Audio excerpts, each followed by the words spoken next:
on m'a demandé de présenter quelques images qui sont publiées dans ce livre, puisque cet ouvrage comporte en effet un certain nombre de photos, d'affiches électorales, de matériaux électoraux des élections de 1989. Alors pourquoi j'ai voulu insérer dans ce livre toute une série de photos? Il y a même un cahier graphique central.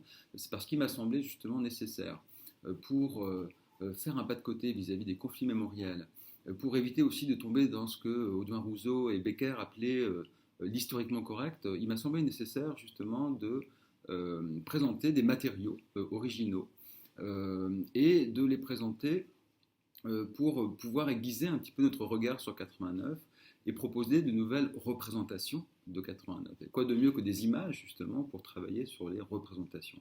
Alors pourquoi fallait-il faire cela? Parce que précisément, les conflits mémoriels opposent deux visions de 89, deux visions opposées. Une vision très positive, qui valorise le compromis issu des accords de la table ronde, des négociations de la table ronde entre donc, les représentants du pouvoir et ceux de l'opposition, qui sont réunis entre février et avril 89 en Pologne. Et puis une autre vision qui est extrêmement critique vis-à-vis de 89 et qui disqualifie, essaie de détruire en fait le récit dominant, d'une transition pacifique réussie, et qui consiste à dire justement que ce compromis était en fait une compromission avec les communistes et à autoriser toutes les dérives de la société post-communiste.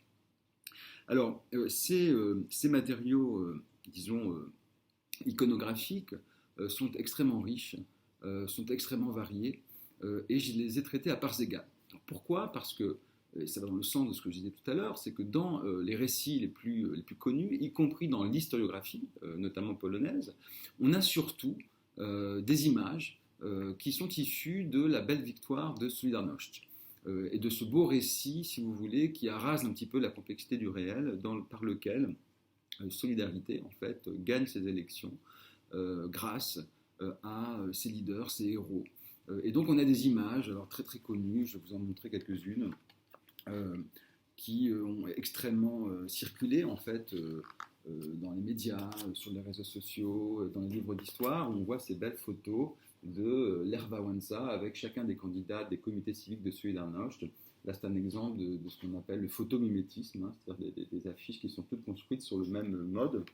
On a aussi, bien sûr, l'image un peu iconique de Gary Grant, shérif, le shérif Gary Grant avec le cycle de Solidarność, et puis qui vient en quelque sorte résoudre les problèmes de la société polonaise en assurant la victoire de l'opposition. J'ai donc voulu présenter des affiches à la fois des organisations, donc Solidarność d'un côté, mais aussi le Parti communiste de l'autre, mais aussi des candidats individuellement. Et ces affiches, je les ai trouvées dans plusieurs lieux d'archives. Je trouve qu'en Pologne, il y a plusieurs endroits où on peut, comme ça, retrouver des matériaux sur la dissidence, sur des élections. Je pense notamment aux archives de Solidarność à Gdańsk. Je pense aussi à l'association Karta à Varsovie qui regroupe en fait des fonds d'archives de la dissidence. Et puis et surtout, en fait, une salle qui s'intitulait jusqu'à il y a peu à la Bibliothèque nationale, la salle des documents de la vie sociale, une sorte de salle fourre-tout où on retrouve en fait des documents de l'époque communiste qui sont en quelque sorte inclassables. Et dans cette salle, dans leur fond, il y avait donc des cartons entiers d'affiches électorales, et notamment du Parti communiste, qu'on ne connaît pas, faute d'avoir été publié, faute d'avoir été popularisé à travers des publications depuis 89. Alors j'ai choisi quelques affiches seulement. Je commencerai par la première. En fait, ce sont deux affiches différentes. L'une issue donc du Parti communiste, l'autre issue de Solidarność, et qui en disent long sur les significations contradictoires de ces élections dans les deux camps. Et là, je m'arrête un instant pour rappeler que la table ronde qui donc a lieu entre février et avril 89 a pour objectif de proposer un accord, et débouche d'ailleurs sur des accords au nom d'un consensus, enfin en tout cas d'un compromis trouvé entre les deux camps.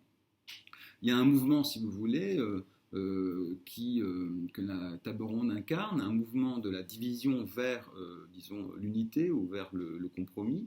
Et les élections vont manifester un mouvement inverse, c'est-à-dire qu'on part des accords de la table ronde, du compromis de la table ronde, et les élections vont au contraire aiguiser les différences, susciter des oppositions, favoriser l'antinomie et la contradiction, et en quelque sorte organiser une confrontation directe entre les deux camps. Et il me semble que ces deux affiches l'illustrent assez bien, illustrent le sens différent des élections, puisque du côté du pouvoir, on a cette affiche où on voit en fait le drapeau polonais en train d'être recousu à travers la geste électorale, Zgoda Buduje, l'accord est constructif, c'est vraiment une manière pour le Parti communiste de s'inscrire dans la lignée de la table ronde, tandis que cette affiche issue du comité civique de Petite Pologne de l'époque montre au contraire des barbelés qu'on essaie donc de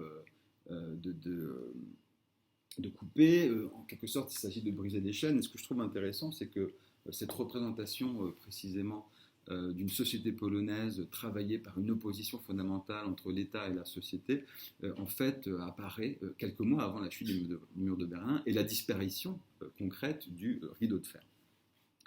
Un deuxième type d'affiche qui me semble illustrer bien plus encore la confrontation entre deux offres politiques, ce sont celles-ci. Vous avez ici une affiche du Parti communiste polonais où on représente une foule d'anonymes. En fait, ce sont des électeurs polonais lambda qui sont tous porteurs d'idées politiques différentes ou d'affiliations politiques différentes, du Parti communiste à Solidarność, en passant par les organisations alliées du Parti ouvrier unifié polonais, c'est-à-dire du Parti communiste. Et sur l'affiche, il est écrit choisissez, faites votre choix selon les compétences, selon la compétence, et non selon l'appartenance. Donc il s'agissait bien, en quelque sorte, de susciter un choix électoral éclairé à partir donc, des propriétés sociales, professionnelles, des qualités individuelles des candidats, mais surtout pas à travers leur appartenance politique. On est dans ce référentiel de consensus de la table ronde où il s'agit justement de ne pas rejeter en bloc les communistes.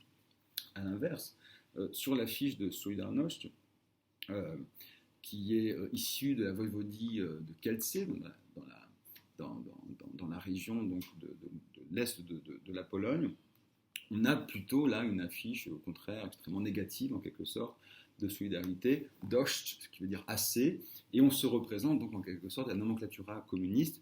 Les élections sont organisées pour se débarrasser en fait de cette nomenclatura, de cette clique au pouvoir. On a donc là deux représentations extrêmement opposées de ces élections du point de vue de la sélection du personnel politique légitime et qui manifeste donc une très très forte conflictualisation. Et puis un dernier choix de photos qui me semble là aussi très significatif. Alors d'un côté, je rappelle, je reviens à ces photos à ces affiches fondées sur un mimétisme graphique qui montre l'importance en fait que représente pour Solidarność à l'époque la biographie des candidats, mais surtout leur appartenance au camp de Lech Walesa, au camp de Lech Wałęsa, au camp de Solidarność. Et il est vrai que la plupart des affiches, y compris individuelles de ces candidats, valorisent très très fortement leur insertion dans le réseau militant de Solidarność depuis son apparition en 80 et survalorisent en quelque sorte ce profil de militant, ce profil politique. Donc on a une surpolitisation de l'élection. À l'inverse, si on regarde des affiches des candidats du Parti communiste, je peux donner quelques exemples, par exemple celui-ci, Nowicki, Niezgoda, Lunuje, Nowicki, Buduje. Le désaccord est destructeur, si vous voulez, ruineux. Par contre, Nowicki, lui, est construit. Pourquoi ? Parce que Nowicki, à l'époque, c'est un candidat qui est un candidat au Sénat, qui, on le voit, euphémise complètement son appartenance au parti. Il s'agit d'invisibiliser, en gros, le politique ou le partisan au profit de la mise en avant de qualités, de compétences personnelles. Il se trouve que Nowicki est à l'époque à la tête d'une entreprise de bâtiment.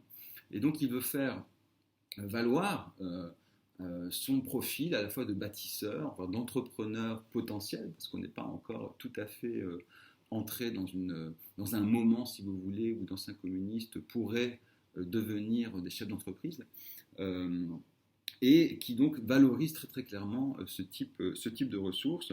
Du côté du Parti communiste, on a un effacement du politique, une très très forte visibilisation du social, et ce qui m'a semblé extrêmement intéressant, c'est précisément de montrer que ces élections ont été, peut-être pour la première fois depuis 1948, depuis l'installation donc vraiment du Parti communiste au pouvoir en Pologne, et bien pour la première fois véritablement, on a une diversification des profils politiques légitimes de la part du camp du pouvoir, une variété donc, de candidats qui fait contraste avec le caractère en fait très homogénéisant des candidats du comité civique de Solidarność, parce que je rappelle que précisément l'une des clés de ces élections qui ont été politiquement gagnées par Solidarność a reposé précisément sur la capacité de l'opposition en fait à présenter une offre politique homogène, à standardiser les candidatures et au fond à assurer le soutien d'une grande partie de la population à leur offre politique.